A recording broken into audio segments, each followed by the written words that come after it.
Hello, everyone. Now, Kaiyi, first I have to say, this is a huge digital map. It's massive right? Indeed. I know. We're going to come back to this. Now, first, Kaiyi and I are here at Wusi Village, at the foot of Morgan Shan, or Morgan Mountain, in Deqing County, Zhejiang province. Now, we're just going to give you a bit of context before we get into why we're here. In 2020, as you know, China lifted nearly 100 million people out of poverty. The next step for the Chinese government was the Rural Revitalization Program. So that's why we're here at Wusi Village. We want to see how it has transformed under the Rural Revitalization Program. Now, it's the first in Zhejiang province to use a digital platform for rural governance, and it also promotes an ecological civilization town for rural revitalization. And this gets in line with Zhejiang province's green program, which focuses on improving the rural area's environment with a focus on sustainable development. Right.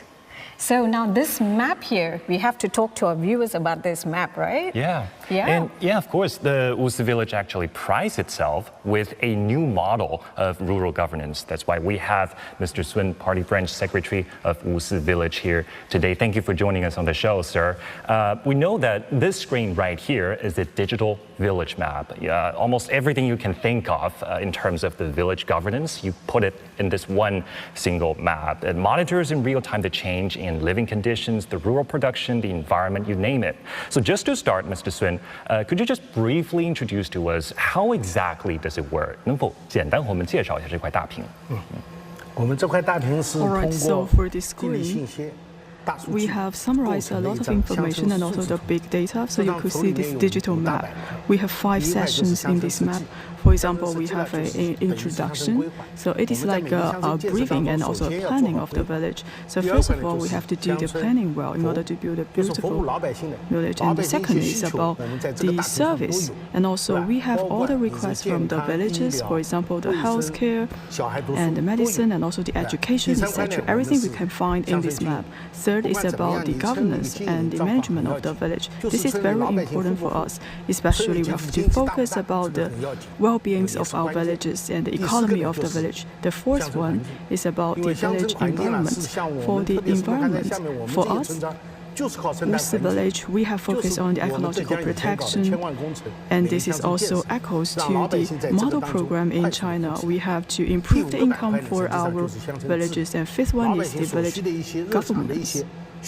So, for example, we have to respond to the requirements for the villages. So, by doing all of that, you could see we have 5 sessions in this digital map. So, we can serve our villages with the data. So, aside from digital governance, we put a lot of focus on ecological protection. So, how did that concept and idea come about? 我们为什么会这么重视生态文明建设？ So for the ecological environment, it's very important for us because for our villages, we also have the same aspiration. For example, how we can live a better life, just as we did for people who are living in the city, in the urban areas. So we have to focus on simple things. For example, the garbage sorting and also the wastewater treatment, etc. So right now we could see we have very beautiful village right now. So for our village, so last year we have attracted more visitors here. Also we have some foreigners coming here. So we have over like tens of thousands of people coming here. These also help us to improve the rural revitalization. Explaining to us, I couldn't help notice there was a chart on public opinions.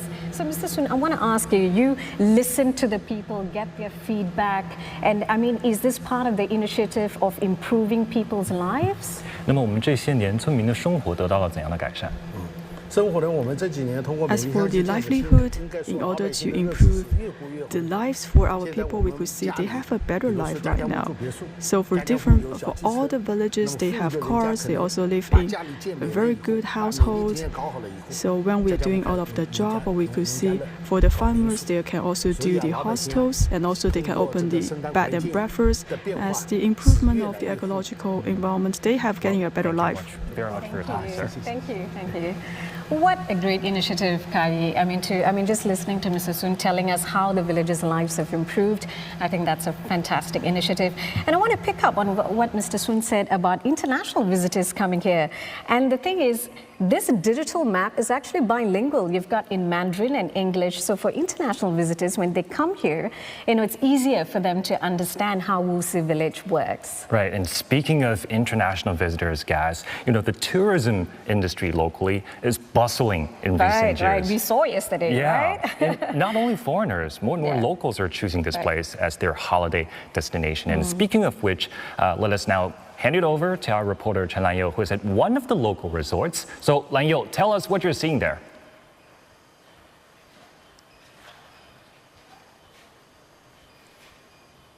Yes, Kaiyi and Gaz, I'm now in one of the 800 boutique homestays, or Yangjiale in Chinese, here in Moganshan.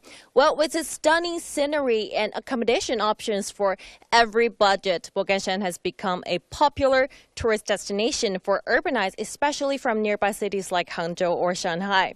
Well, this trend has generated about 5,000 jobs in the hospitality sector here in Moganshan and has encouraged more than 3,000 young people from Deqing County to return home and start their own businesses. Well, annually, about 7 million tourists choose to stay in one of these B&Bs here in Moganshan and generating a revenue of about 3 billion yuan or $423 million. Well, the concept of Yangjiale was originated in 2007 by a South African man who was on his bike trip and he was captivated by the charm of Moganshan. Then he decided to stay here and renovate a castle which was built in 1910, the place I'm standing right now, into a boutique homestay called the Naked Castle. Well, I'm now joined by the regional general manager of Naked Castle, Mr. Marco Militzer.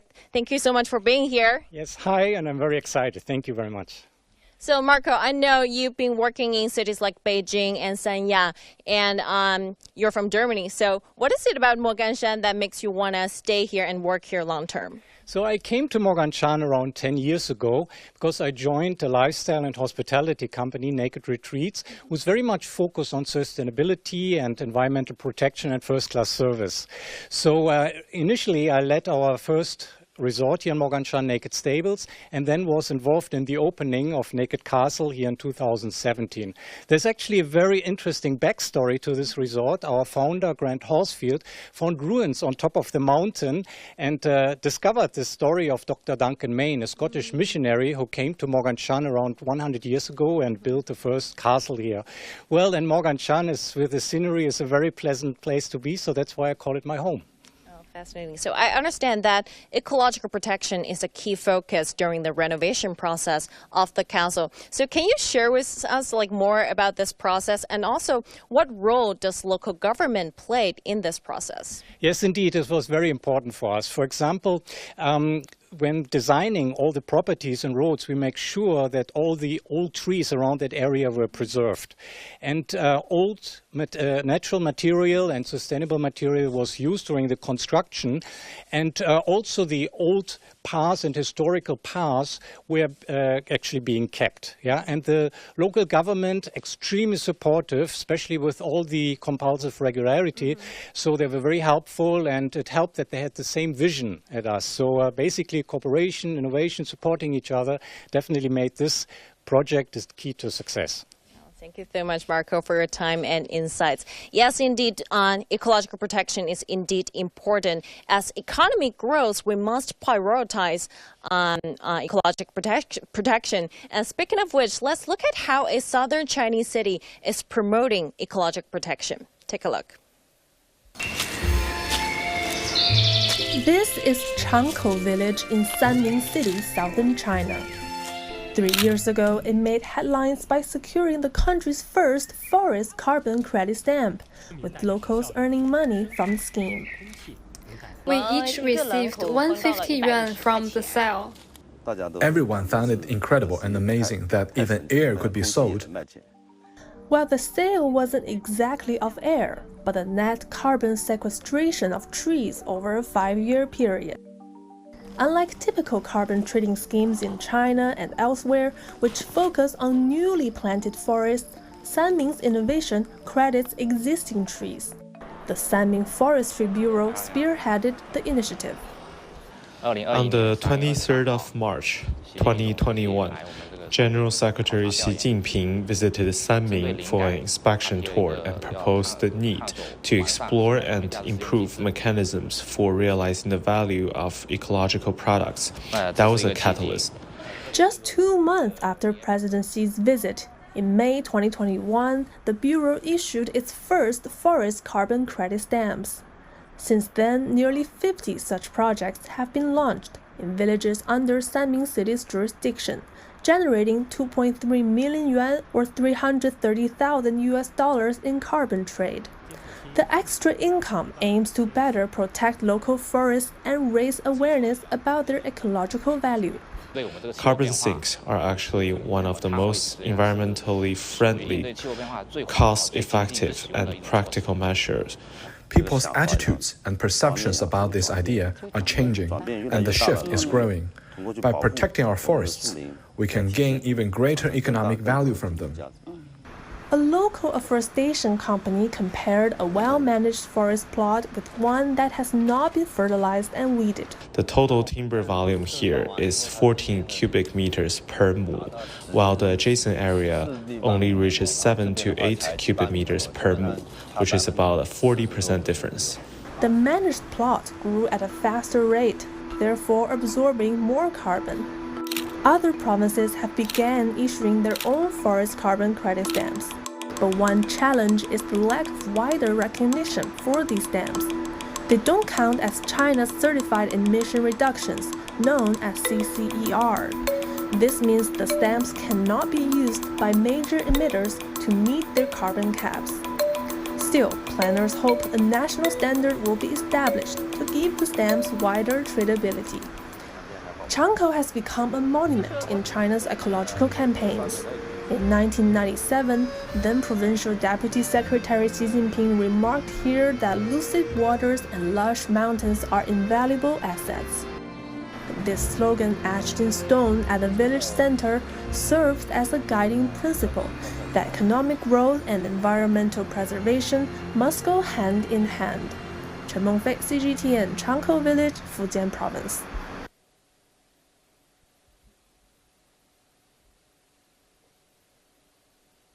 Wow, it's inspiring to see so many different cities committed to sustainable development.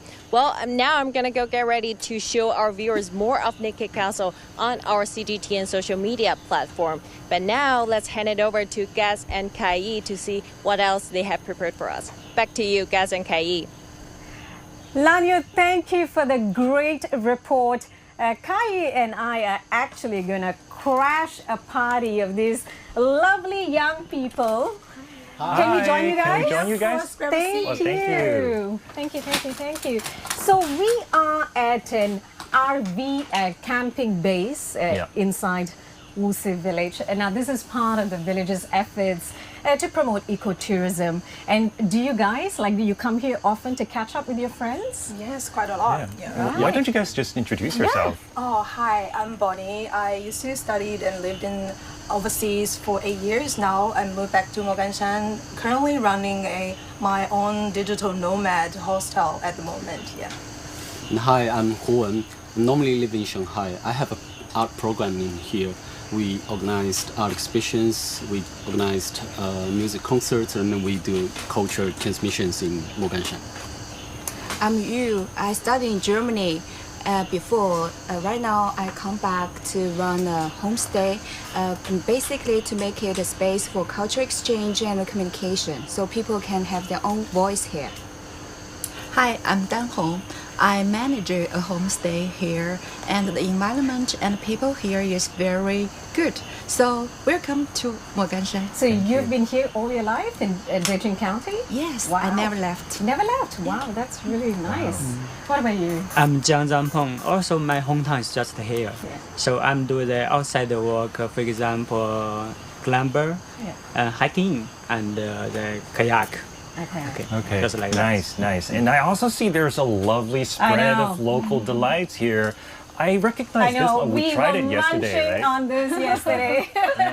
Those are peanuts and yes, peanut bamboo and shoots, sweetened bamboo shoots. It's really lovely, and you can only find it local Moganshan. And please try the Mogan Huangya tea. And this is one that unique to the region, right? Yes, you can only find it here, and it's quite famous. Okay. Yeah. Okay, Do you guys want to try? Yeah, please, please. Let me pour you some. Thank you. Thank you. Yeah. Okay, let's have a try. Shall we? All of us? Yeah. Cheers. Nice to meet you guys. Cheers. Oh wow, this is actually very. This is green tea, right? Yeah, this This is actually green type tea. of green tea. You see, I don't drink a lot of green tea. I actually drink more Hong Cha, black tea. But this one, I must say, it's so light and refreshing. Yeah, and I have to say, I don't drink tea too much, but I can get used to this. Yeah. Yeah.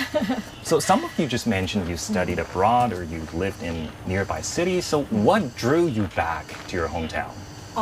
For me, I have lived overseas for 8 years, and I feel like, and I moved back to Shanghai for 1.5 years, and I find here, because I'm local here as well, so the environment, of course, I'm close to my family, the greens, and also there's more opportunities here compared to like mega city. Yeah.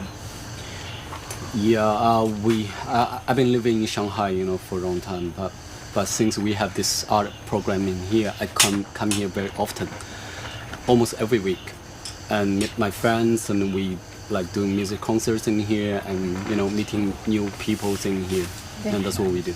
It's very interesting, Kaiyi, that she said there are more opportunities here. Lanyo, in her earlier report, she was talking about how homestays were driving, more tourism were coming in here. The job market was boosted by that. So that's a very interesting thing that, you feel about Moganshan, right?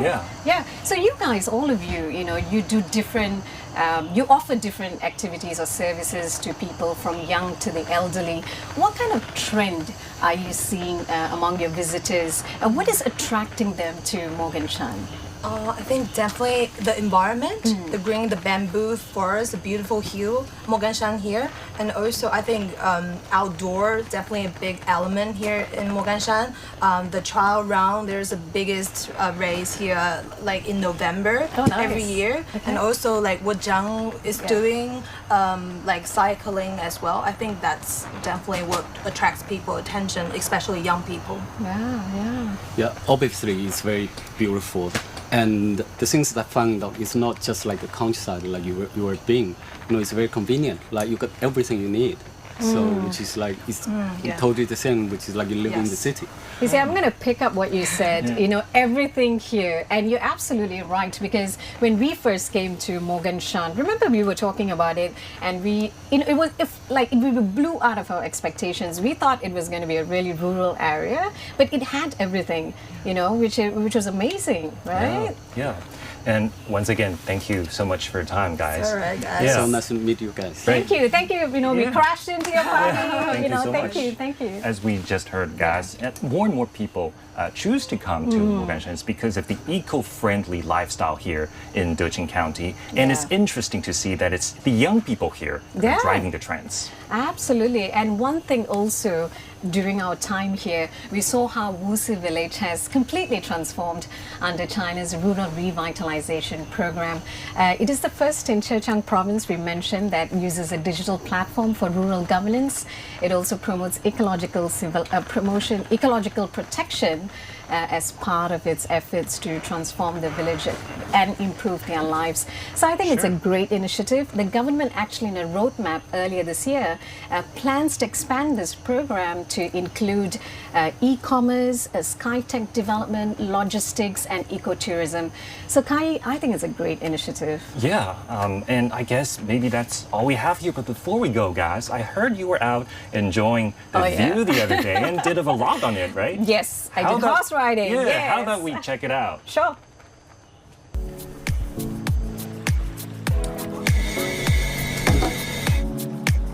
What better way to start my day? A cup of latte in the picturesque Moganshan town in Huqiu, Zhejiang province.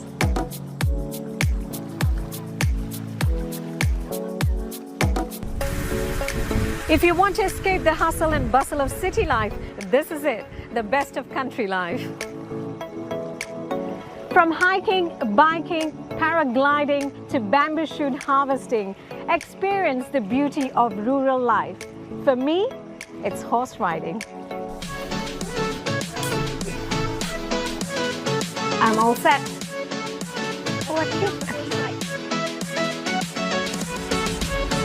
Hi.